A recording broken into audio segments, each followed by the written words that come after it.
But we're going to pick up where we left off last week. Well, 2 weeks ago. Where Joseph's brothers had come back the second time for food. This time they'd brought Benjamin with them. And they had explained their whole situation about, well, we left last time and our money was in there. We don't know how it happened. Why are we in Joseph's house? We think we're in trouble. We're going to be slaves, blah, blah, blah. And then we left off where they were just bowing down and worshiping. And we said you can't go wrong with worship because they didn't know what else to do. So that's where we are. Okay. And I'm going to try to slow down a little bit. Try not to talk that fast. Okay, and he, talking about Joseph, lifted up his eyes and saw his brother Benjamin, his mother's son, and said, "Is this your younger brother of whom ye spake unto me?" And he said, "God be gracious unto thee, my son." Remember now, he's speaking through an interpreter. They don't know who he is, He's staring his brother that he's been longing for so long, staring him in the face, and then has to kind of keep his composure and ask, "Now, is this the brother you were talking about?" Act like he doesn't even know him. You ever tried to act like you don't know somebody? Doesn't come across. You feel like such a phony. It's awkward, and you're like, So here he is. He's trying to, keep his composure. He's seeing his brother. He just wants to, I imagine, just go up and squeeze him. And instead he's like, "Is this him? Is this the one?" Knowing full well it is. And you can see his reaction, or his feelings, I guess, by his reaction. "And Joseph made haste, for his bowels did yearn upon his brother. And he sought where to weep. And he entered into his chamber and wept there." Bless his heart. He broke down. I'm glad I'm not the only one who does that. It's nice to see that even a man can just lose it. Like, where can I go cry? Where can I go cry? I need to go cry. Hallelujah. Somebody else does that. But sometimes you got to get it out, and that's where Joseph was. He had to get it out, but he wasn't quite ready to make himself known yet. Yeah, he wasn't quite ready yet.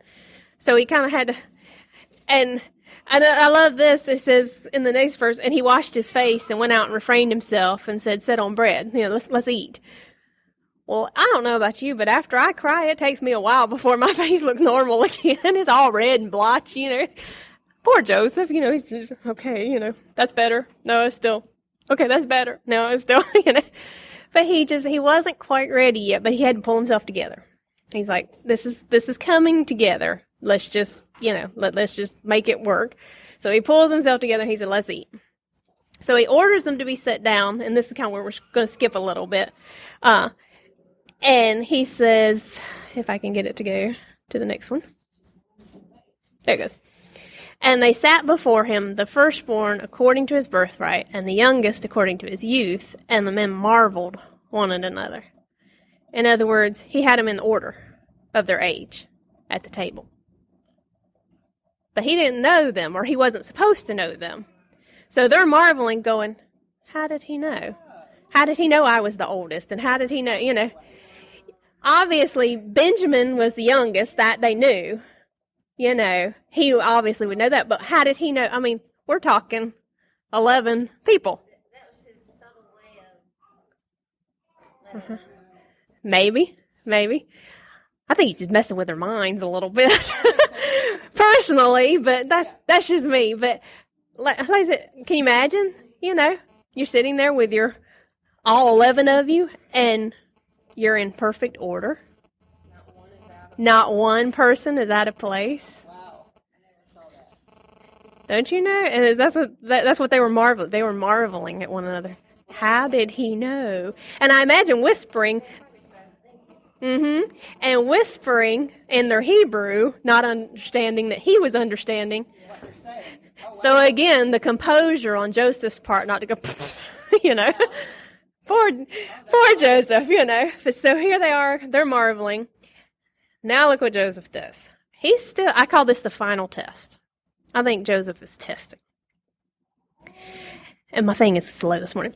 "And he took and sent messes," and that doesn't mean mess like we think of. It's food, their plates of food, "unto them from before them. But Benjamin's mess was 5 times so much as any of theirs." Now, remember how they dealt before with preferential treatment.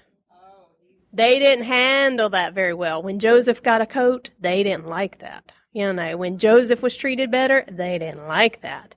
So now Benjamin's treated better. How do they respond? And they drank and were merry with him. It's like they didn't even notice. They're so nervous. Could be. Could be.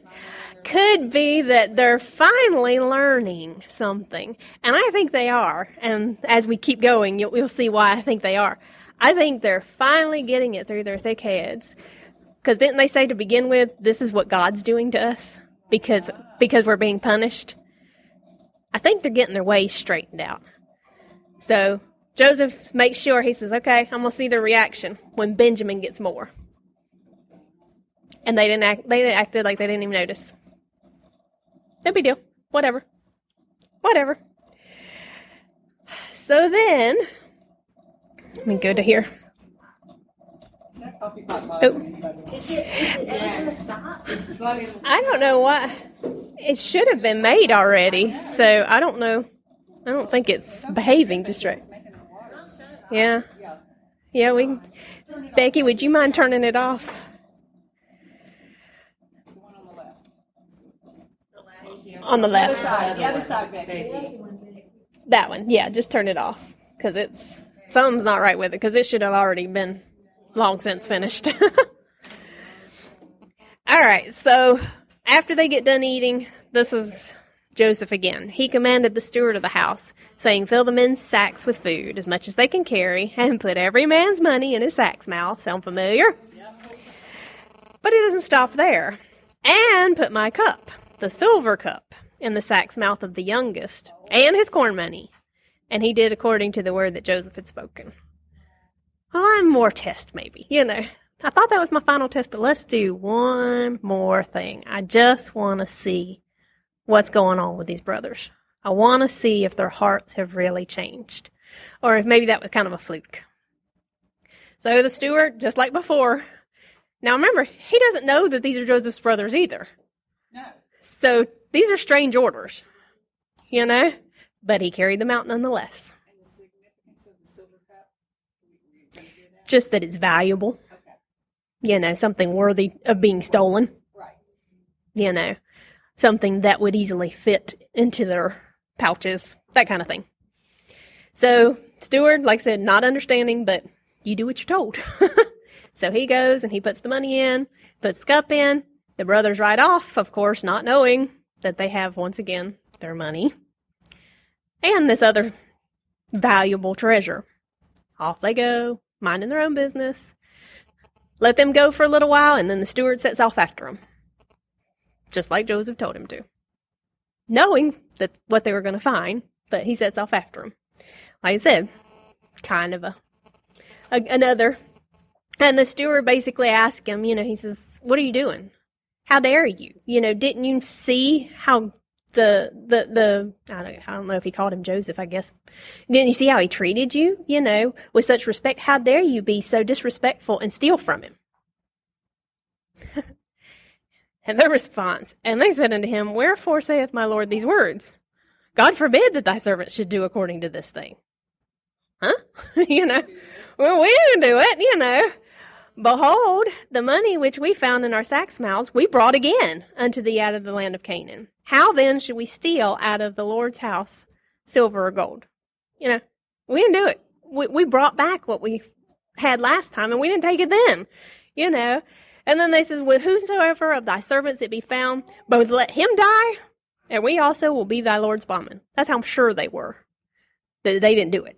Well, if you... if you, that they didn't do. But do you notice what's missing from their argument here? Do you remember when they were accused of being spies? What did they keep saying? We are true men. We are true men. We are true. Remember how many times they said, we are true men. We are true men. And Joseph, no, we are true men. We are true men. We are true men over and over and over again. They realize that they're not true men, and they're not saying it anymore. They said, we didn't do it, which is true, but they're not calling themselves true men anymore. I thought that was interesting. It is, and to be bondmen. And they're ready to take the blame for it.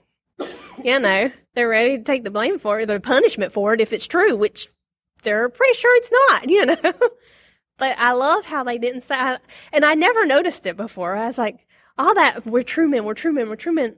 And here's a perfect time to say, we're true men. But they don't say it.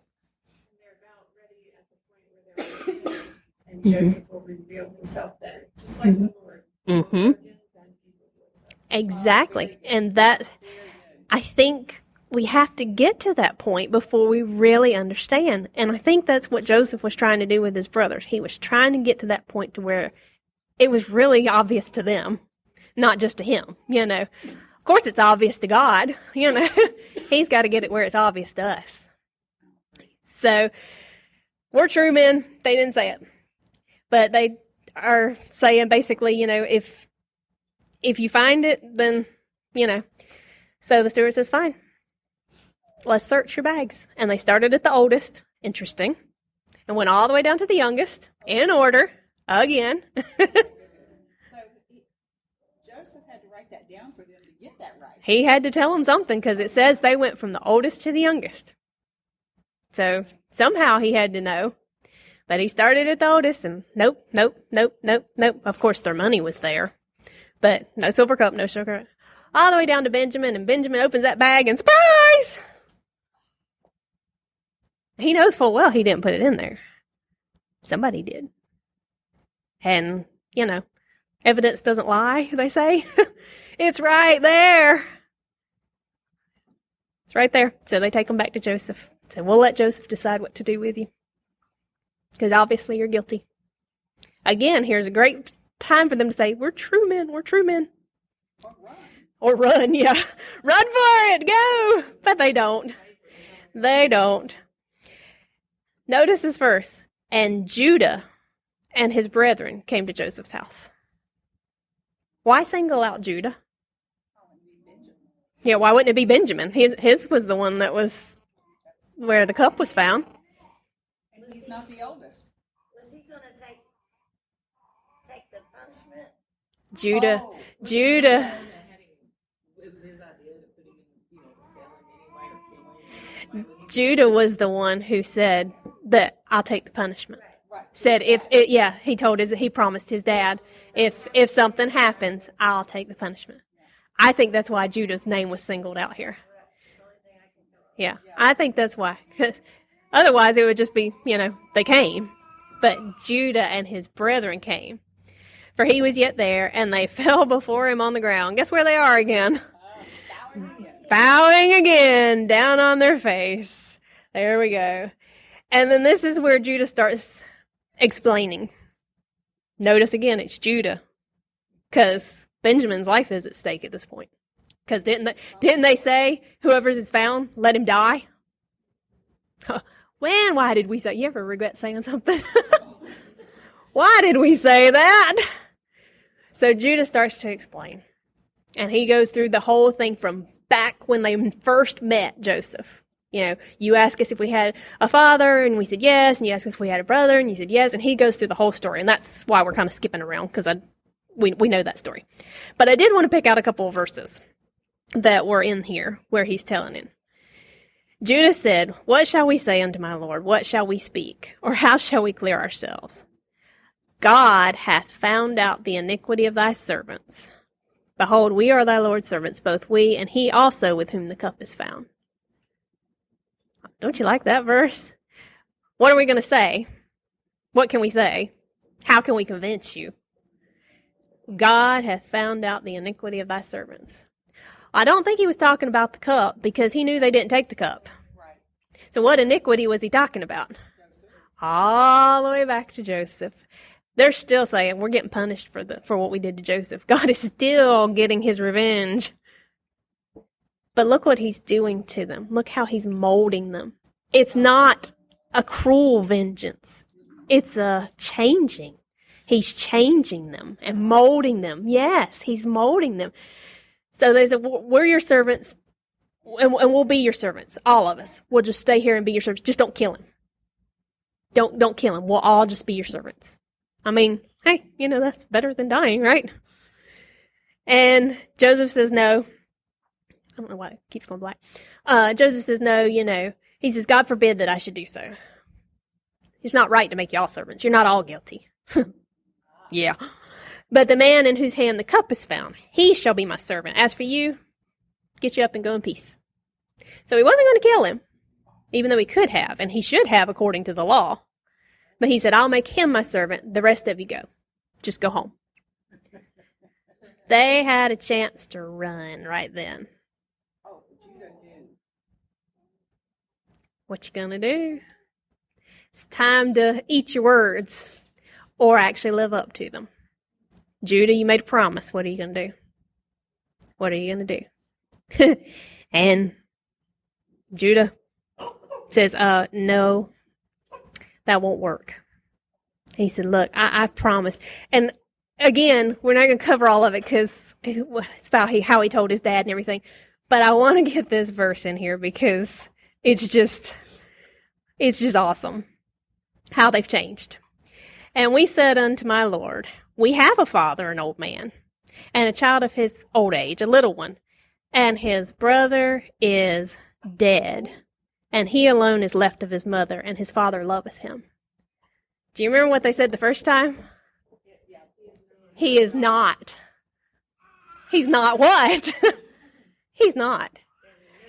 Now, let's just go ahead and get it all out in the open. Let's not leave it vague anymore. Our brother's dead, or his brother is dead. See the change? Do you see the change in them? They have changed so much. All because of the Lord using all of this to get a hold of their hearts. I think Joseph didn't just save their lives by giving them food. I think he may have ended up leading them to where their souls were saved. Because I don't think they were before. At least they had no fruit. So Judah is basically, he goes on and tells him, he says, look, if you send this back without my brother, our dad will die. It'll kill him. He will die from grief. And I can't bear that. Please take me instead. Wow, isn't that what he said he would do? Isn't that exactly what he said he would do? We are true men. For thy servant became surety. I was the surety for the lad unto my father. I said, if I bring him not unto thee, then I shall bear the blame to my father forever. And I meant what I said. Wow. Oh, wow, it's about time. About time y'all meant what you said. Now, therefore... Taking the responsibility with Judah. Mm-hmm. Judah's the one speaking. Mm-hmm. Judah's the one speaking. But all the other brothers are still here. Oh, yeah, definitely. They could have left. That's true. He said we could go. Bye. Y'all handle it. Mm-hmm. But they're still there. So something's got a hold of them. Now, therefore, I pray thee, let thy servant abide instead of the lad, a bondman to my Lord. Let the lad go with his brethren. I'll serve you forever. Just let him go. That is not the same Judah from earlier. Because, yes, Trina, he was one of the ones going, let's just kill him, let's just throw him in a pit. Let's sell him. Let's do this, That was Judah. Nice guy. He was the one that was trying to slide it off. Selling off. I'm not sure that Benjamin even knew what was going on. Because there's really no mention of him through all of that. Somebody spoke The up oldest. and said it's not Reuben, the oldest. Reuben. I'm sorry. Yeah. The Reuben, the oldest, is the one who went back to get him. Yeah. Reuben, I'm sorry, I spoke the wrong name. Yeah. I think Benjamin was too young, really, to... Yeah. Yeah, so he probably Who? wasn't even there. Reuben? Benjamin's the youngest. Benjamin is the youngest. Benjamin is the very young. So I'm thinking he was probably too young to be even out there. someone trying to say, let's not kill him. But remember, Reuben is also the one who said, well, if we don't bring Benjamin back, you can kill my two sons. Yeah, that's true. So, none of these boys really have this.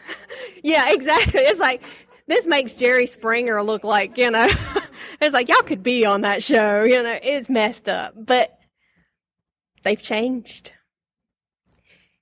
They got And hungry and they bottomed out. They got hungry, and I think, like I said, just sometimes, and you think about what they've gone through. I mean, famine, the hard times, the fear, you know, Years of living with the guilt of Joseph. all those years. And God was using all of that all along to weave this tapestry of, I'm going to make it all right. Right now, it's a mess, and it is a mess, but I'm going to make it all right. That's where we're going to stop. But this is, I think next week will be our grand finale. And I have something in mind that if it goes the way it's going to, it'll help really bring all this together. But so right now we're left with Judah saying, don't let him go. Just take me instead. We see the change. So the saga will continue. This is the little to be continued sign, you know. And we will pick up there next week, Lord willing. And like I said, it's been exciting. I've enjoyed it. It's been very exciting for me.